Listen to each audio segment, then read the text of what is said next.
In today's episode, we're going to talk about how you can make money playing and teaching video games. What?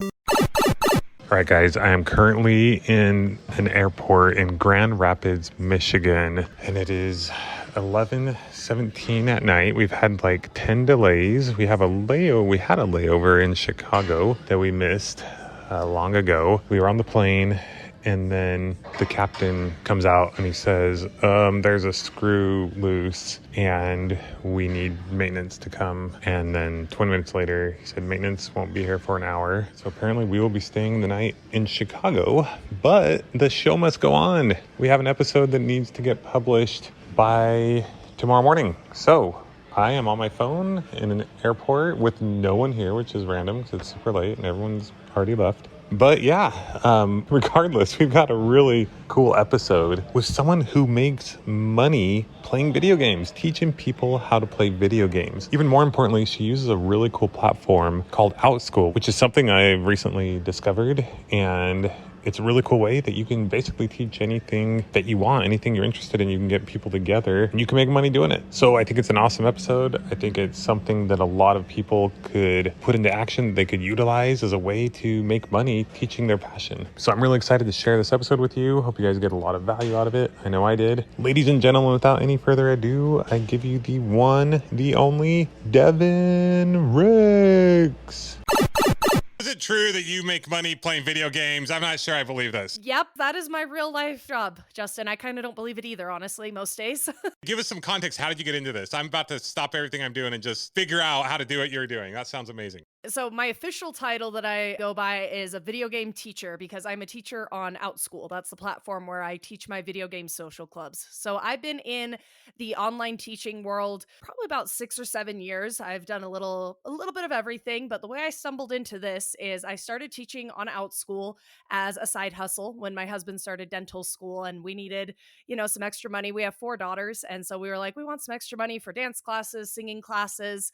And so I was like, well, I'll start teaching on Outschool. And I actually started by teaching Spanish, but it wasn't traditional Spanish. It was Pokemon Spanish. That's And awesome. so instead of the apple is red, it was like, Fue Coco is red and like Pikachu is yellow. And so from there, I started building up this kind of little space where I would teach skills that I loved and I was passionate about, like writing and languages, but they would have this pop culture video game twist because I also love video games.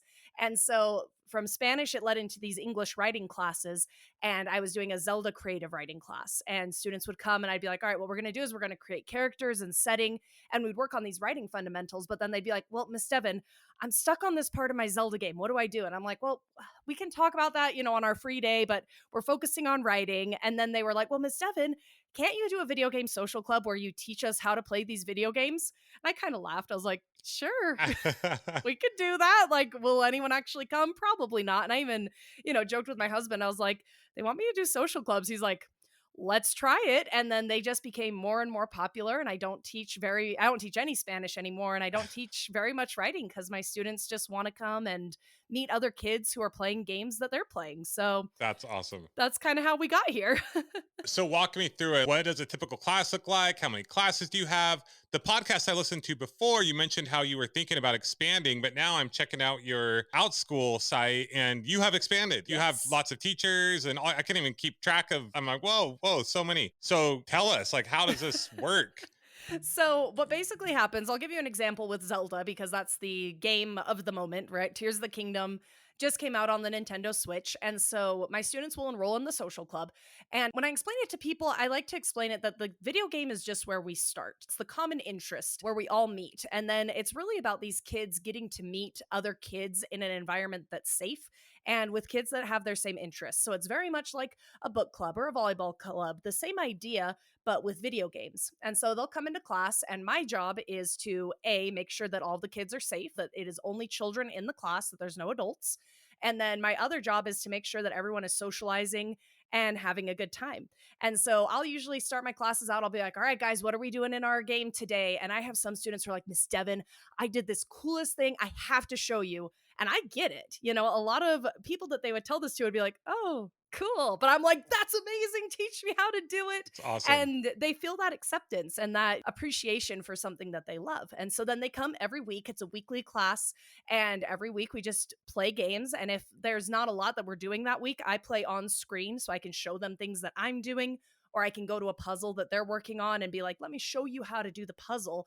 And I walk them through it. But again, it's really more about the socialization than the game itself. The game is a focal point that they all have a common interest in that brings them together and something to connect on. Yep, exactly. And the way these kids, when they realize that there are other children out there that love video games the way they love it, it changes. I have kids who will come to their first class and they're like, oh, yeah, I really like Zelda. And they're really shy about it because they don't want to geek out too hard and freak out everyone in the Hmm. room. I think a lot of people do that with interests in general. But once they see, like, no, we all love this game as much as you do, they're like, oh, I can tell you this awesome theory I have. We can talk about this. And That's their self awesome. confidence, I see it just, it's amazing. It's I amazing. love that. And once you connect on one thing, you feel comfortable and safe to connect on all levels. Like Oh, yeah. my son, I mean, all my kids, they all have their different strengths and things they're working through. And my oldest sometimes struggled with social anxiety and friends, but Hmm. he's very social when he finds his right people, and he loves dragon fruit and trampolines. You can see my crooked finger. Anyway, that's a whole other thing. But when he's hanging out with someone who likes trampolines, it's so beautiful to see that. Oh, yeah, you can see it. Kids know. I mean, we all know when someone's like faking it, like, oh, yeah, Totally. trampolines are cool. But when someone's like, yeah, I love trampolines, then your kid is like, wow, that's Yes. amazing. And they're talking like a whole new language, but then they're doing a bunch of other things, and it's been really cool to see that for him. That's been a huge, like you mentioned, helps him with his self-esteem and confidence Mhm. and social and in other ways. So Well, and you mentioned social anxiety. A lot of my students, parents will message me beforehand and they'll say, hey, my kiddo is neurodivergent or has social anxiety or has been bullied at school before, mm, all of these different things that kids go through. And they're totally. like, I want to make sure this is a good place for my son or my daughter. And I'm like, absolutely. They are safe here. We don't allow any of that. And they know that. That's the other thing about Outschool is the safety of it. Mhm, Everything is recorded. All of the teachers go mhm. through a background check and there's a whole support and safety team that helps us keep these kids safe online while they're making these sometimes international connections. I have one class where one student's in the UK, one's in Italy, I have another one in Texas, like all three of them in the same class. And it's such a cool experience for these kids. That's awesome. So let's talk more about your specific business, and then Mhm. we can get into how other people could possibly start a business or make money throughout school. Like I said, so you had before it was just you as the teacher. Can you Yeah. run through some of the economics, kind of give an idea what someone could expect? So I'll break it down for you. So each of my classes, when I started teaching, I was charging $12 for an hour long class. Now I charge 15 for an hour long class. Outschool is the marketplace that brings in the customers, does all the marketing and everything like that. So they take 30% from that. So I bring It's in fair. about $10 per student per hour of class. I like to have my classes around 7 to 10 kids. That's like my sweet spot. I Hmm. feel like if it's any more than that, then kids get lost in the chaos. And I feel like if it's any less, it's not as chaotic as I like it. Yeah, I totally. like a little bit of chaos. Totally. And so, what my goal was when I first started teaching without school was, like I said, just to kind of make a side income, extra $500, extra $1,000, something like that, so that we could do all of these things for our daughters while my husband was in school. And then what started to happen was my classes became more and more popular and just as traditional supply and demand. I did not have any more hours that I could give while Mm, still being a mom and a wife. And so, what Outschool allows teachers to do is what's called create an organization, which is what I am now. So, I have been able to hire my own teachers to also teach classes. So, now what happens is I've hired on 9 teachers to help teach my classes. And they teach some of the same classes as me, but then there's also some games that they play that I don't play, but that my students wanted. So, like Fortnite is a great example. I've never played Fortnite. I don't know mhm. anything about it, but I have tons of students who are like, Miss Devyn, I want to play Fortnite. Do you have a social club? And I'm like, no. But now I have this teacher who does, and the parents are immediately ready to jump into that class. The students respect that I am basically recommending my employee as their teacher. And so I've been able to expand my gaming catalog quite a bit and then also provide these jobs for fellow gamers. That's so cool. So let's dive into that a little more. Hmm. You have like 7 to 10 people.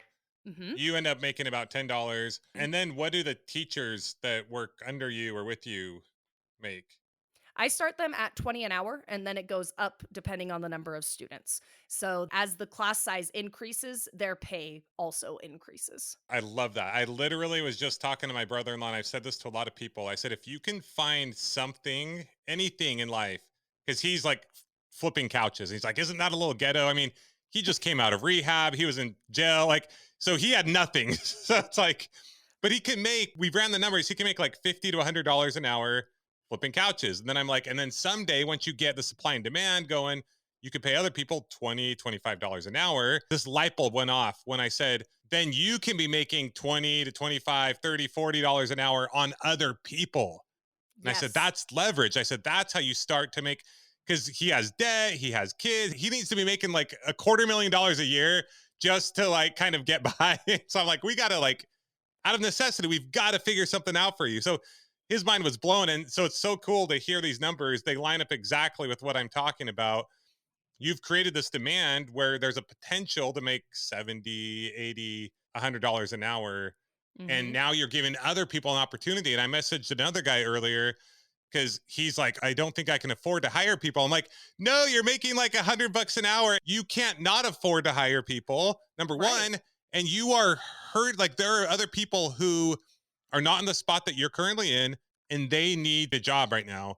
And you're Hmm. denying them that privilege. So it kind of changed his paradigm. So I Well, love this. and it's great too because it's like you said, once you get to that point where you are giving everything you can possibly give, I thought about that. And this was kind of my two roads. I was like, I can raise my prices or I can bring on more people because my time, it's at its maximum. I Yeah. cannot put in any more hours into this because I have other responsibilities.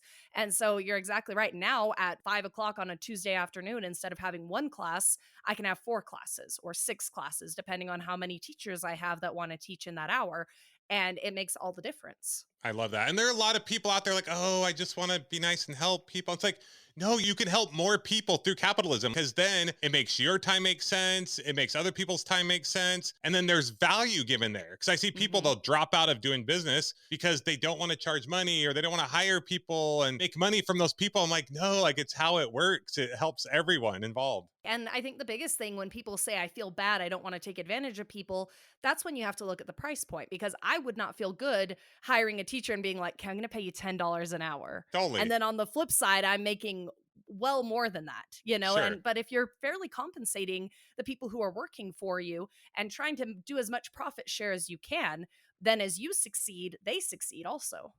So talk to me a little about, you mentioned that Outschool does the marketing, but obviously you do some of the marketing too, right? Because you're creating a demand, trying to get a better understanding of it. Why would they go work with you instead of go do their own thing? Because I imagine you can't Mhm. just go on there and all of a sudden you have a bunch of students. I have created the brand. That is what I have created because you're absolutely right. Like, Justin, if today we get off this call and you're like, I love Pokemon, I'm going to go teach a Pokemon class. Yep. Absolutely. You could apply to be an Outschool teacher. You could go through their whole process and everything. Let's say you get approved, you put up your Pokemon class, but you're just someone. But with Hmm. me, I already have these hundreds of students I've taught, thousands of parents that know me.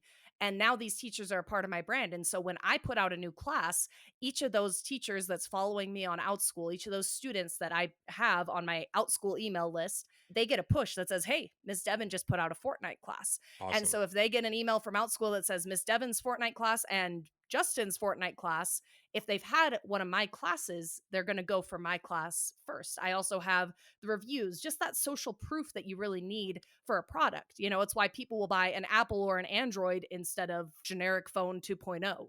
It's all about the brand. And so that's what I have created on Outschool. It's the Miss Devon's video game universe. That's the brand. That's what parents are expecting when they come to my classes or any of my teachers' classes. So it's kind of like any other platform like Amazon, or Hmm. sometimes my wife does, like if we need a house cleaner, there's different platforms that you can go on, Yes. or Hmm. Upwork and things like that. It's like they'll do some of the marketing, but also you got to build up some credibility and build up your own things. Same with like a podcast. Hmm. They'll be able to find it on Apple or Spotify. And if they search, they might find us, but we got to do a lot of pushing ourselves, and it kind of builds it both ways. It's another way to market it.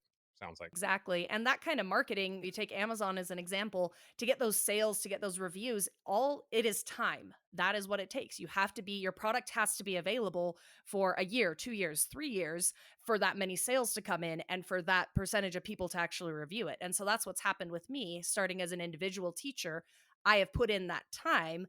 And then my teachers are able to just jump in kind of halfway through this journey and join me, which is so fun. I love it. I love that. So let's dive in a little more to what are some other opportunities on Outschool that people out there maybe get their brains going on things that they could do to make some money teaching these kids. The amazing thing about Outschool is that it is a hub of every kind of activity you could ever possibly think of. And I Mm, don't mean that flippantly. Like yeah. their whole policy is teach what you love, teach what you're passionate about. So if you go on Outschool and it's all for children, there's no adult classes but 3 to 18.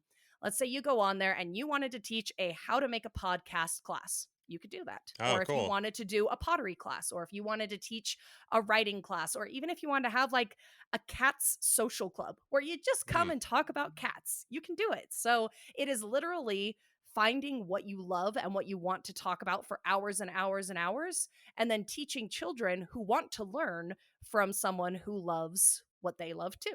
So it can literally be anything. It's pretty incredible and it can be overwhelming. There's Lego social clubs, there's the video game ones that I teach, but there are some podcasts, there's lots of art, there's English, there's math. So there's everything from those core curricular subjects to expanding to just the social aspect and those soft skills that kids aren't necessarily learning in a day-to-day basis. I was on here just before our call. Basically, just go on and look at what other people are doing because it kind of gives you an idea, and it might think you think, oh, I'm kind of good at that and this, but I could do it Mhm. in this way. What do you think the difference is between doing Outschool and just starting your own website and platform type thing? The biggest thing with Outschool, again, I mean, we were just talking about brand. Outschool is a massive brand Hmm. in the ed tech industry. Their email list is international, it's massive. So, A, you have all of that. You also have all the support. But B, with children online, parents are always very, very cautious about Mm, safety, as they should be. I'm a mom, I'm very cautious about that. And so, if you see on Outschool a credible source that says, hey, here's a video game social club where your child can play games with other kids, there is this safety that parents feel with Outschool. Whereas if I were to create my own and it's like, come have your kids play video games with me, yeah, that's a good point. it's not the same. And then it also, there's a lot of that built in safety as a customer as well. So that if you're unhappy with a class, there's a happiness guarantee. There is support, there's handbooks, there's policies, all of those kind of background things that sure you could make your own. But again, it's that time thing we were just talking about. And it's also finding the customers. Outschool's reach is so massive.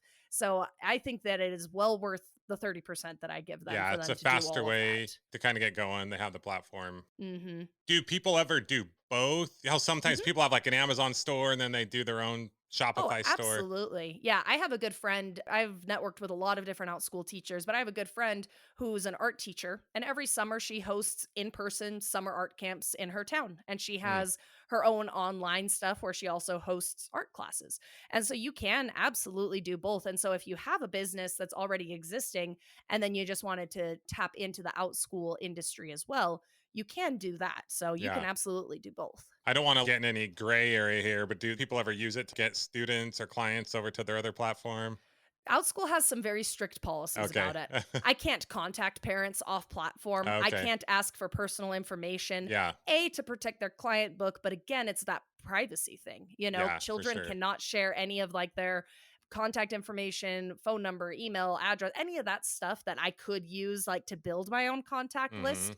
However, Outschool does say they're like, if you have a big enough presence online and people find you, then they find you. So like with my stuff, I've been building Miss Devon's video game universe, and my TikTok is growing and my Twitch is growing. And I Awesome. know that there's overlap.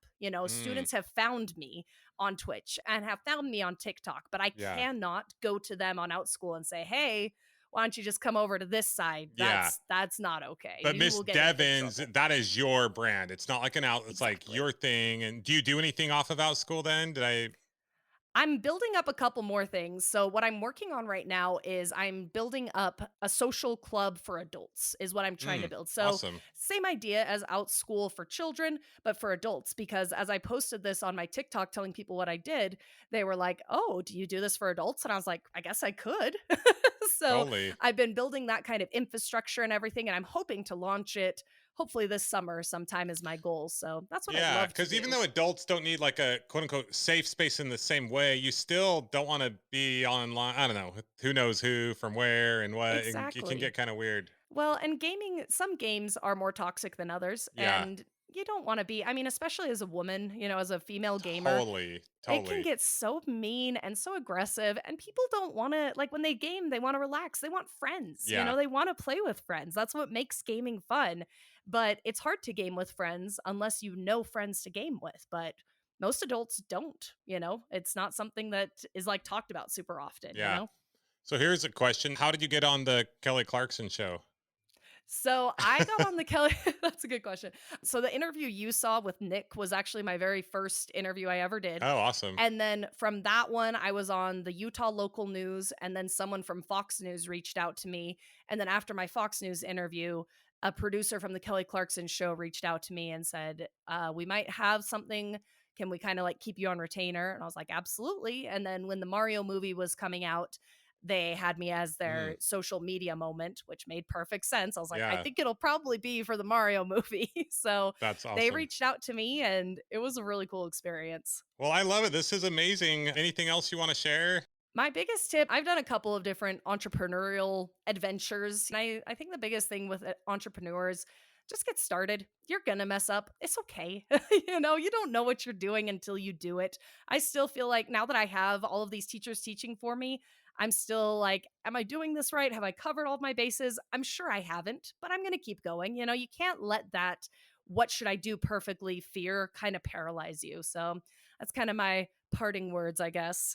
I love it. So if anyone wants to they have kids, I think it's 9 to 12 is the where you focus. I focus on 9 to 12-year-olds, yeah, but we have some extra flexibility there too.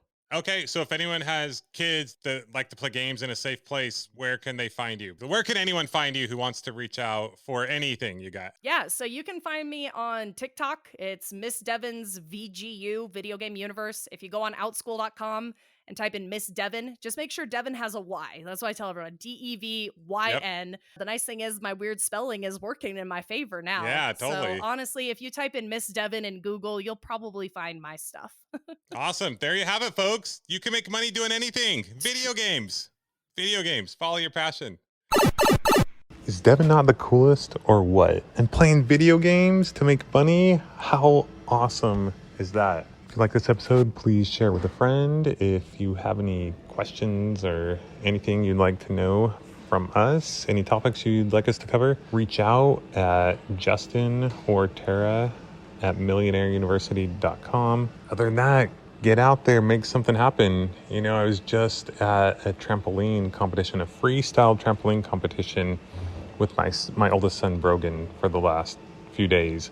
And even being here, I saw so much opportunity. Like, this sport is pretty young in its infancy, and the guys that are running it are awesome people, but they're just passionate about it. And I saw so many things that could be improved. Literally 5, 10, maybe 15 or 20 business opportunities just from being here in these last few days, just from freestyle trampolining.